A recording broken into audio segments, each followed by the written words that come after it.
बिस्मिल्लाहिर्रहमानिर्रहीम। Dear students, अस्सलाम वालेकुम। उम्मीद करता हूँ कि आप सब खैरियत से होंगे।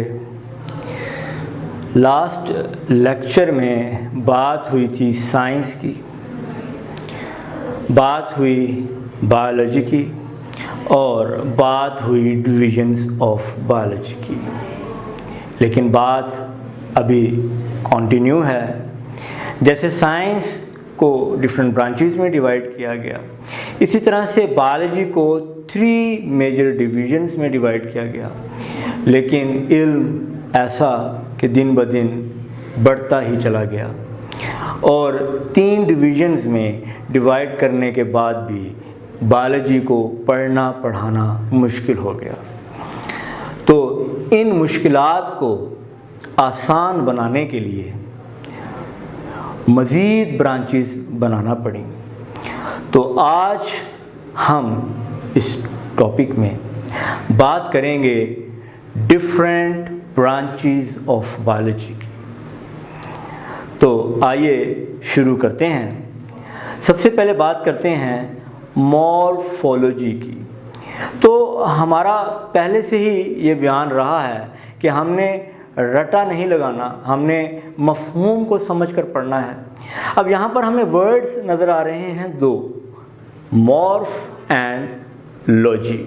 लॉजी तो हो गया स्टडी, थॉट्स, डिस्कशन, रीजनिंग।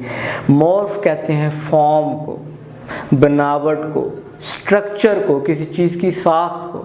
कोई चीज़ कैसी बनी हुई है, ये स्किन है, इसके ऊपर बाल हैं, ये स्किन लचकदार है, ये फॉर्म है। एक प्लांट है, उसमें रूट्स हैं, स्टेम है, शूट्स हैं, ये उसका स्ट्रक्चर है।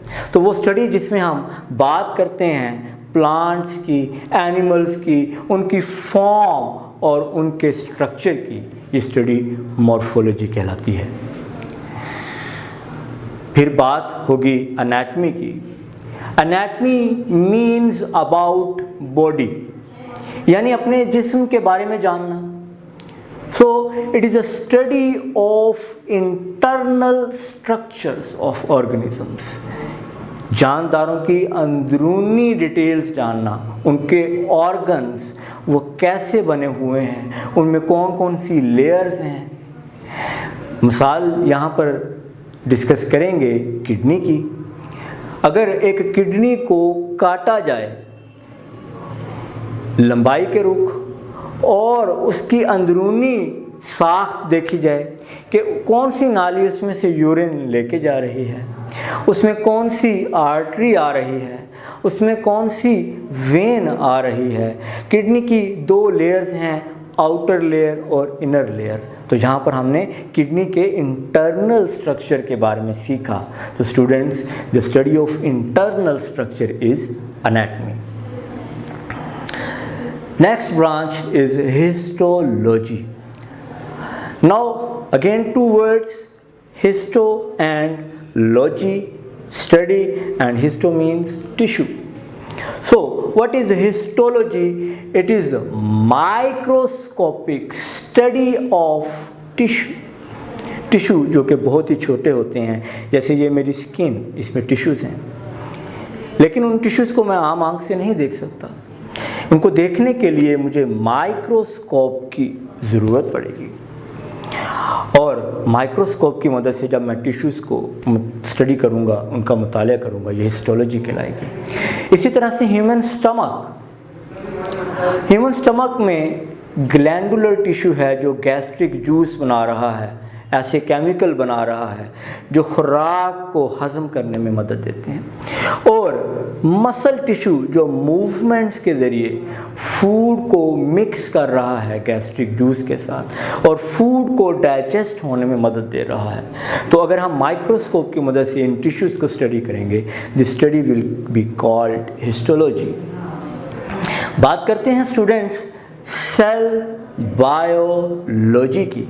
Again 3 words, cell, bio and logy. Logy, study, bio, living organisms, and cell means structural and functional unit of cell. जैसे एक बिल्डिंग है, बिल्डिंग छोटी छोटी ईंटों से मिलकर बनी हुई है, तो मैं ये कह सकता हूँ कि वो ईंट इस बिल्डिंग की यूनिट में है, वो इस बिल्डिंग का यूनिट है। इसी तरह से लिविंग ऑर्गेनिजम्स छोटी छोटी इकाइयों से, छोटे छोटे यूनिट से बने हुए हैं, जिन्हें हम सेल कहते हैं। तो बायो यानी कि living, cell unit of life. तो लिविंग ऑर्गेनिजम्स जिन सेल्स के बने हुए हैं, उन सेल्स को स्टडी करना। और फिर अगर हम सेल्स को देखते हैं तो सेल्स मज़ीद छोटे छोटे हिस्सों से मिलकर बने हुए हैं, जिन्हें हम ऑर्गेनेल्स कहते हैं। उन ऑर्गेनेल्स को स्टडी करना, सेल को स्टडी करना, ऑर्गेनेल्स को स्टडी करना, सेल का स्ट्रक्चर देखना, ऑर्गेनेल्स का स्ट्रक्चर देखना, सेल बायोलॉजी कहलाती है। सेल बायोलॉजी में हम ये भी डिस्कस करते हैं कि कैसे एक सेल 2 सेल में डिवाइड हो जाता है, जिसे माइटोसिस कहते हैं। बात करेंगे यहाँ पर फिजियोलॉजी की। लॉजी तो स्टडी है, अब फिजियोलॉजी याद करना बहुत ही आसान है स्टूडेंट्स, बहुत ही आसान। फे से फिजियोलॉजी और फे से फंक्शन। तो study of functions of different parts. मिसाल के तौर पे ये मेरा हार्ट यहाँ पड़ा हुआ है। अब ये दिल जो है वो धड़क रहा है, पंप कर रहा है ब्लड को। वो ब्लड खून की नालियों में पूरी बॉडी में जा रहा है। तो हार्ट कैसे ब्लड को पंप करता है, ब्लड पूरी बॉडी को खुराक और ऑक्सीजन देता है, इसमें हमने स्टडी किया हार्ट का फंक्शन। या हम किडनी पढ़ रहे हैं, किडनी कैसे ब्लड को साफ कर रही है, तो ये स्टडी फिजियोलॉजी कहलाएगी। अब हम बात करते हैं जेनेटिक्स की। जेनेटिक्स का वर्ड जीन से निकला है। अब जीन क्या होता है, ये देखें भाई, ये मेरा बॉडी का एक सेल, स्किन, उसमें से मैंने एक सेल आपको दिखाया जो कि आपको नज़र नहीं आ रहा, लेकिन माइक्रोस्कोप की मदद से देखा जा सकता है। तो ये बॉडी से एक सेल लिया, सेल को देखा तो उसके अंदर न्यूक्लियस पड़ा हुआ था, एक ऑर्गेनेल न्यूक्लियस पड़ा हुआ था। न्यूक्लियस को देखा तो उसमें क्रोमोसोम था। क्रोमोसोम क्या है, वो मॉलिक्यूल जो मालूमात रखता है हमारे जिस्म की खुसूसियात की, कि हमारे नाखून कैसे होंगे, हमारी हाइट कितनी होगी, वेट कितना होगा, हमारे बाल घुंघराले होंगे या सीधे होंगे, आँखों का कलर कैसा होगा, ये सारी मालूमात क्रोमोसोम्स में पड़ी हुई है। और क्रोमोसोम किसके बने हुए हैं, डीएनए और प्रोटीन के। अब डीएनए का वो टुकड़ा जिसमें मालूमात है बॉडी की खुसूसियात की, वो टुकड़ा क्या कहलाता है, जीन। तो ये तो हमने सीख लिया कि जीन क्या है। अब जीन किस चीज़ में रोल प्ले कर रहे हैं, इनहेरिटेंस में, वरासत में। जैसे ज़मीन वरासत में मिलती है, यानी वो चीज़ जो वालिदैन से औलाद में मुंतकिल हो, वरासत या इनहेरिटेंस कहलाती है। डियर स्टूडेंट्स, इसी तरह से मेरी हाइट, मेरी आंखों का कलर, मेरा बॉडी वेट, मेरा स्किन कलर, ये मुंतकिल हुआ है मेरे वालिदैन से, यानी ये खुसूसियात मेरे वालिदैन से मुझ में आई हैं। तो दिस इज़ आल्सो इनहेरिटेंस, यानी खुसूसियात का, करैक्टरिस्टिक्स का वालिदैन से औलाद में जाना इनहेरिटेंस है। और इन करैक्टरिस्टिक्स को, इन खुसूसियात को कौन कंट्रोल कर रहा है, जीन्स, जो कि डीएनए है। और डीएनए कहाँ पड़ा है, क्रोमोसोम्स में। तो जीन्स और वो कैसे इनहेरिटेंस में रोल प्ले करते हैं, कैसे वालिदैन से खुसूसियात औलाद में मुंतकिल होती हैं, क्यों बकरी का बच्चा बकरी जैसा नज़र आता है, इंसान का बच्चा इंसान जैसा नज़र आता है, ये इनहेरिटेंस है। ये करैक्टरिस्टिक्स जीन्स के ज़रिए वालिदैन से औलाद में आ रहे हैं, ये स्टडी जेनेटिक्स कहलाती है। अब बात करते हैं एम्ब्रियोलॉजी की। तो अगेन लॉजी एंड एम्ब्रियो।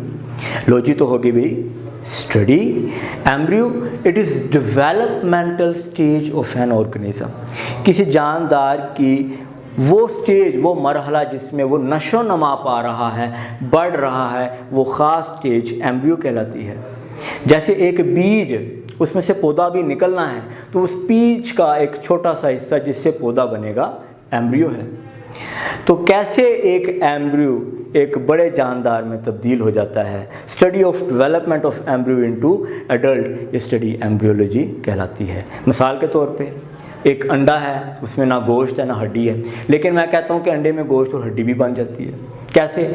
उस अंडे को 20-21 दिन पड़े रहने दिया एक ख़ास टेम्परेचर पे, तो उसमें जो चूज़ा बन गया उसमें गोश्त भी था और हड्डी भी थी। तो आपने देखा कैसे डेवलपमेंट हुई, एक अंडा जो कि लिक्विड है उससे एक सॉलिड चीज़ बन गई। ये स्टडी एम्ब्रियोलॉजी कहलाती है।